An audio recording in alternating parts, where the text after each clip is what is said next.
Vamos aos objetivos da videoaula. Entre o objetivo geral, ensinar os conteúdos de hidrostática. A hidrostática ela faz o estudo dos fluidos em repouso, né, fluidos parados, estáticos. E entre os objetivos específicos, nós temos aqui o primeiro: explicar o que é densidade e massa específica, definir pressão, aprender o princípio de Steve, compreender o conceito de pressão total e, por fim, exemplificar os conteúdos desta videoaula com exemplos e questões do Enem. Olá, pessoal, tudo bem? Estamos aqui iniciando o conteúdo desta semana de hidrostática. Lembrando que a hidrostática, certo? Ela estuda os fluidos em repouso. Estático significa parado e hidro faz referente a fluidos. Então a hidrostática ela faz o estudo dos fluidos em repouso. Mas aí vocês podem estar se questionando, mas professor, o que é um fluido? Então os fluidos, eles tanto podem ser substâncias no estado líquido quanto no estado gasoso. Trata-se de uma substância que apresenta capacidade de fluir ou de escoar e não possui estrutura cristalina, por isso que os sólidos não se enquadram aqui nos fluidos. Os líquidos e os gases são, então, definidos como fluidos. Os plasmas, que é um outro estado físico da matéria, né, mais recente, também pode se enquadrar dentro do estudo aqui da hidrostática e, de certa maneira, alguns sólidos plásticos. No entanto, que nós temos mais preciso é que quando a gente trata desses fluidos, são substâncias no estado líquido e no estado gasoso, né? E o fluido ele apresenta essa característica de fluir ou de escoar. Não possui estrutura cristalina, certo?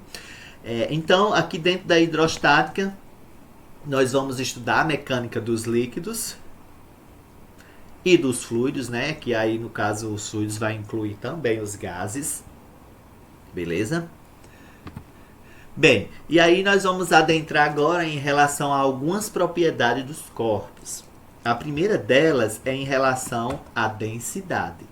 O que seria a densidade, professor? Então, a densidade ela é a razão entre a massa do corpo sobre o volume do corpo, certo?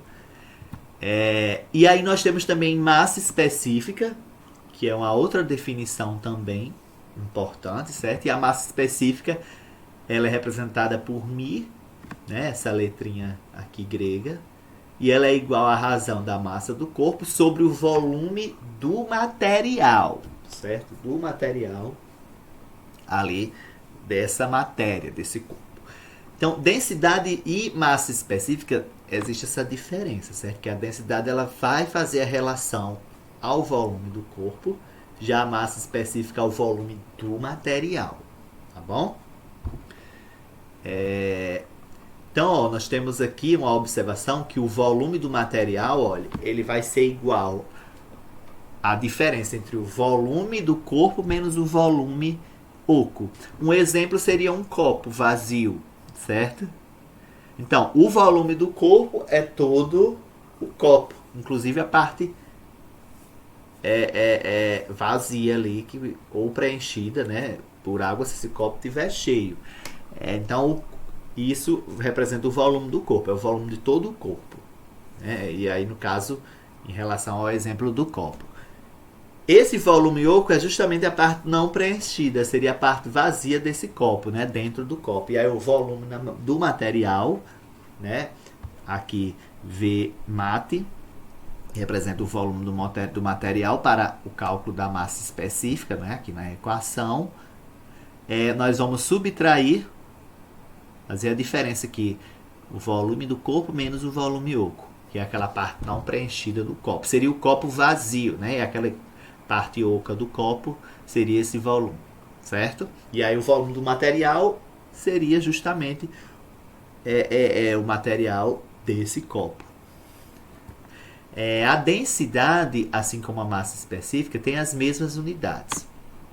A densidade pode ser grama por centímetro cúbico, ou quilograma por metro cúbico. No SI, que é o Sistema Internacional de Unidades, né, adotado internacionalmente, a unidade para densidade é quilograma por metro cúbico, assim como para massa específica, certo?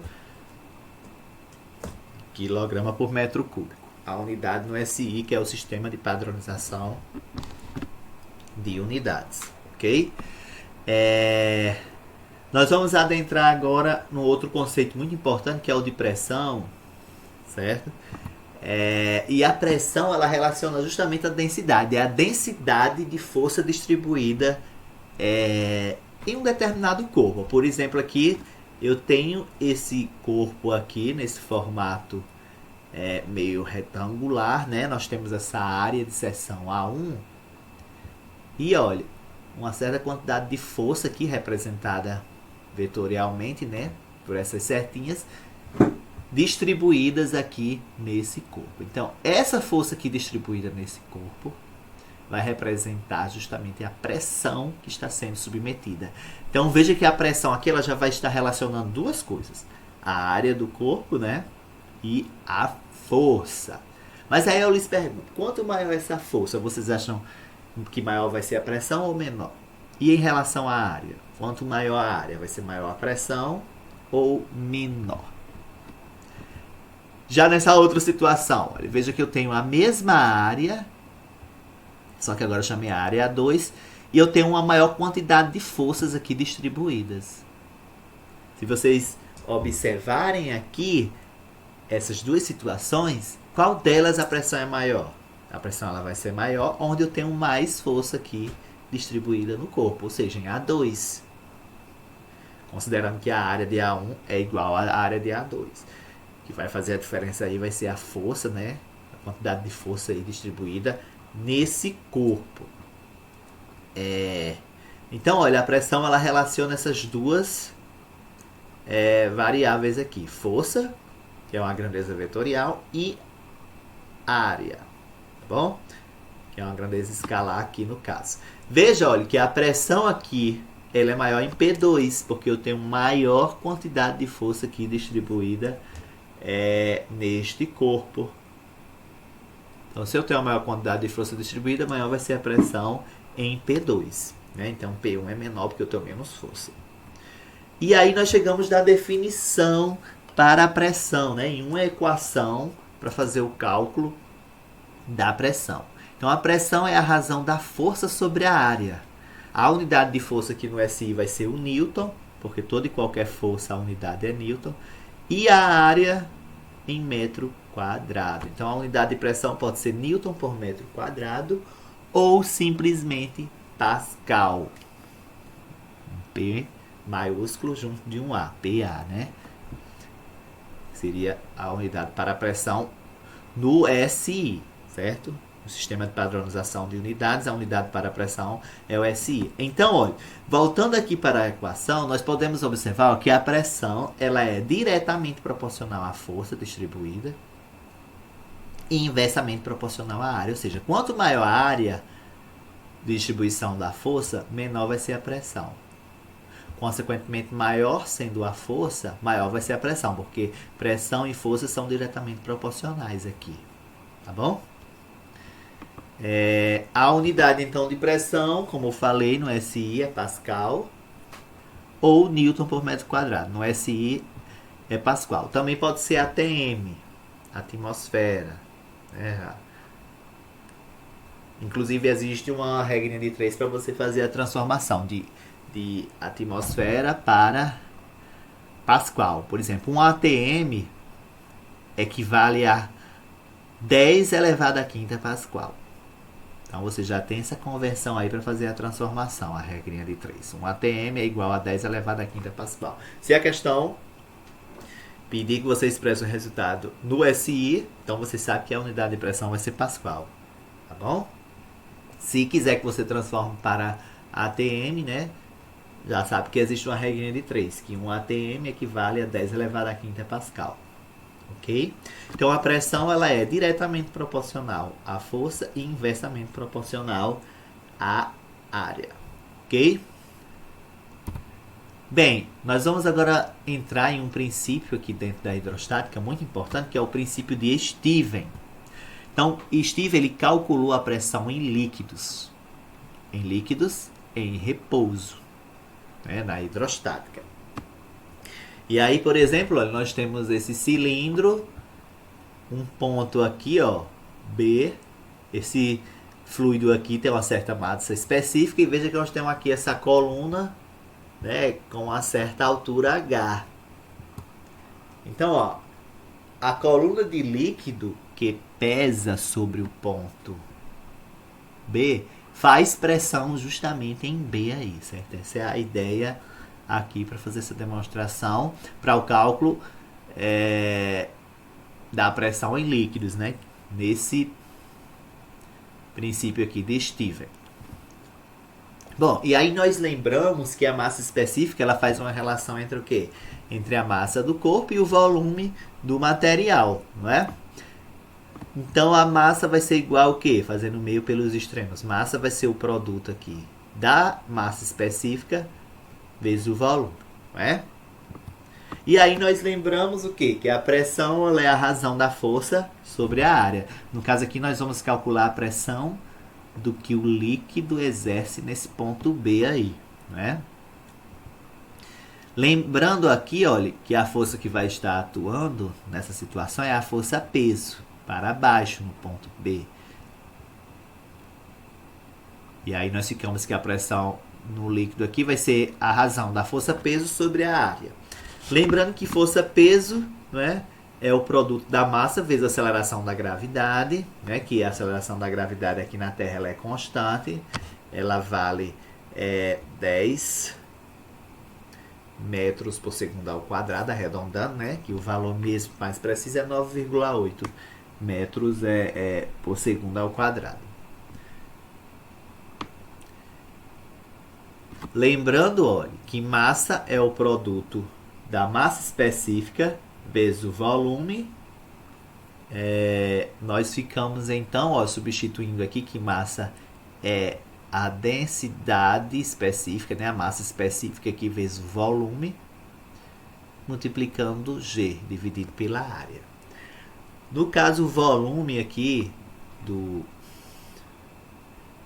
desse cilindro, certo? Vai ser a área da base, certo? Essa área aqui da base, que é esse volume, vezes a altura, Hzinho, certo? A área da base vezes a altura. Então, eu vou ter justamente esse volume. Então, substituindo aqui, eu vou ficar massa específica vezes a área da base vezes a altura, que a área da base vezes a altura é justamente o volume vezes o quê? Vezes G, que é a aceleração da gravidade. Então, olha, eu posso cortar aqui área com área, né? Já que a área está dividida por área. E vou ficar, então, olha, que a pressão dos líquidos vai ser igual ao quê? Ao produto da massa específica vezes a aceleração da gravidade, não é? Vezes a altura. Aí vejam o seguinte aqui, olha. A massa específica do material é uma característica específica daquele material. A água tem uma massa específica, certo? O óleo já tem uma massa específica diferente, então cada material tem sua massa específica, tá bom? A G, que é a aceleração da gravidade, também é uma constante. Então, basicamente a pressão em líquidos aqui vai depender da altura, né? Ou seja, da profundidade, assim como da altitude também, certo? Quanto maior a profundidade, maior vai ser a pressão. Ou seja, quanto mais profundo esse ponto B aqui estiver dentro desse recipiente, maior vai ser a pressão. Por isso que quando você dá um mergulho numa piscina, à medida que você vai, né, indo mais profundo lá na piscina, você sente uma pressãozinha maior no seu ouvido. Isso é justamente em decorrência da pressão dos líquidos. E quanto maior a altura, né, quanto maior a profundidade, maior vai ser a pressão que esse líquido vai exercer, certo? Então, nessa situação, Steve ele descobriu uma equação para se calcular a pressão nos líquidos, né? Aqui desse fluido que está nesse recipiente. No entanto, nós temos a pressão total, que aí a pressão total ela vai envolver também a pressão atmosférica. Porque veja o seguinte, olha, em recipientes abertos, devemos considerar a pressão atmosférica, que ela é igual a 1 vezes 10 elevado a quinta Pascal, ou simplesmente 10 a quinta Pascal. Então, 1 atm equivale justamente a 10 elevado a quinta Pascal, que 1 atm é o nível do mar, né, a pressão atmosférica. Aqui, por exemplo, nós temos dois pontos aqui, X e Y. Eles têm a mesma altura. Se esses pontos têm a mesma altura, eles têm a mesma pressão do líquido, né? Aqui, tendo em vista que a pressão do líquido, nós vimos que ela depende exclusivamente da altura. E a pressão total aqui seria a soma da pressão atmosférica, que está exercendo aqui, P0, mais a pressão dos líquidos, certo? Se eu considerar, por exemplo, esse ponto Px aqui, Px, a pressão total em Px vai ser igual à soma da pressão atmosférica, P0, mais a pressão exercida pelos líquidos aí nesse ponto X, tá certo? Por esse fluido de massa específica qualquer aqui. Pode ser a massa da água, certo? A massa específica da água. Então, olha, nós podemos substituir aqui, olha, o valor da pressão dos líquidos. Então, Px vai ser igual a P0, que é a pressão atmosférica, mais a pressão nos líquidos, nós vimos que é o produto da massa específica do fluido, vezes G, vezes a altura, que no caso aqui é a altura do ponto X, né? Que coincidentemente é a mesma altura de Y. Como, olha, a altura aqui, Hx, é igual à altura HY, a pressão em X é igual à pressão em Y. Se você tem a mesma altura, aí, né, a mesma profundidade, a pressão vai ser a mesma. Tendo em vista que aqui também está atuando a mesma pressão atmosférica para ambos os pontos. Então, a pressão total vai ser igual à pressão atmosférica mais a pressão do líquido, seja em X ou seja em Y aqui nessa situação. E aí nós tiramos aqui justamente uma conclusão que uma mesma horizontal em um mesmo líquido, a pressão é justamente o quê? A mesma, né? Em uma mesma horizontal, que é justamente essa situação aqui, né? Ó, veja que tem a mesma horizontal, a mesma profundidade, a mesma altura x e y, por isso que eles têm a mesma pressão, tá bom? Bem, gente, essa é a primeira questão de hoje sobre o conteúdo de hidrostática, certo? Vamos lá para a leitura da questão. O manual que acompanha a ducha higiênica informa que a pressão mínima da água para o seu funcionamento apropriado é de 20 kPa. Então, a unidade aí para pressão, Pascal, certo? No SI. A figura mostra a instalação hidráulica com a caixa d'água e o cano ao qual deve ser conectada a ducha. Então, nós vemos aí a figura da questão, tem a caixa d'água e o cano, né, que é conectada à ducha. E aí vamos à pergunta. O valor da pressão da água na ducha está associado à altura. Letra A, H1, H2, H3, H4 ou letra E, H5, né? Temos 5 alternativas aí, uma delas é a correta. Ele quer saber qual o valor da pressão da água na ducha está associada à altura. Então, nós temos 5 alturas aí e temos que saber qual dessas alturas é a correta, certo? Então, para resolver essa questão, a gente vai ter que relembrar aí um princípio muito importante, que é o princípio de Steven, certo? Então, vamos lá. Bem, gente, a lei de Steven, que também alguns livros abordam como princípio de Steven, certo? Ele aborda que a diferença de pressão entre dois pontos no interior de um líquido estático é igual ao produto da densidade do líquido pelo módulo da gravidade e pela altura da coluna líquida, certo? E aí nós temos a equaçãozinha da diferença de pressão, ΔP igual a dGH, certo? Lembrando que a densidade do fluido não vai ser alterada, nem a aceleração da gravidade, que é o G. Então, nós observamos o quê? Que a Pressão, certo? Essa diferença de pressão entre dois pontos vai depender basicamente que da altura. Nós observamos aí essa figura, não é? Que nós temos uma altura A e uma altura B, né? A altura da superfície do líquido até A e uma altura também da superfície do líquido até B, HB, e nós temos também HA. Essa diferença de pressão entre esses dois pontos vai ser a pressão de B menos a pressão de A. E aí o que nós vamos ter de diferente é a sua altura, né? Que é justamente essa diferença de altura entre HB menos HA. Então a variação de pressão, certo, entre esses pontos A e B, certo? Essa diferença de pressão vai ser entre a pressão de B menos a pressão de A, que vai ser igual a dGH. E nós observamos o que, basicamente?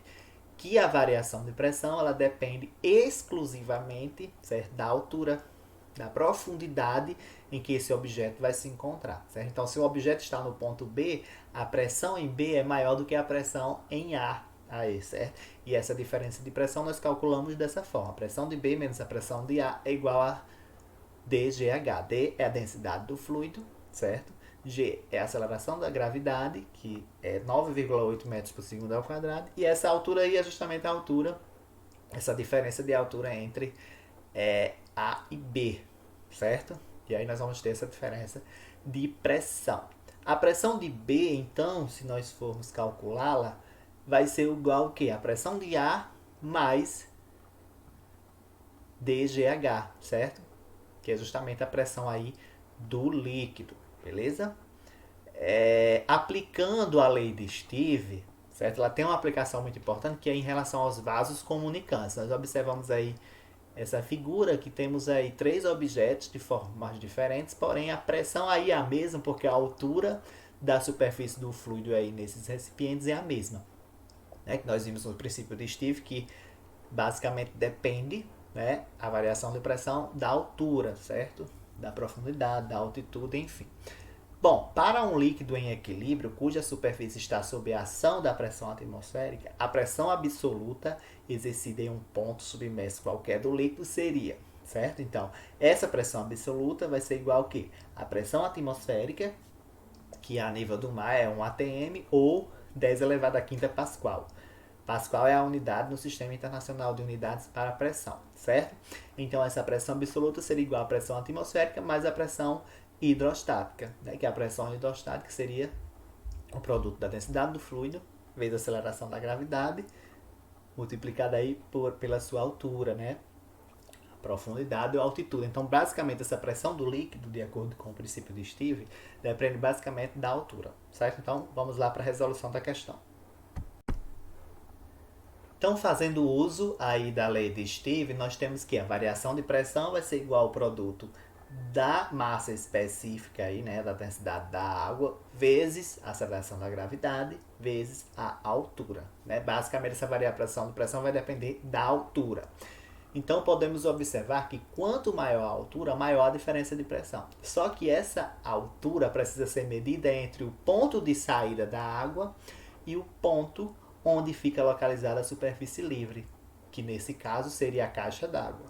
Logo, a maior altura seguindo essa ideia é a altura H3, certo? Então, a resposta aí da questão letra C. Mais uma questão bem interessante sobre hidrostática do Enem 2018, certo? Vamos lá.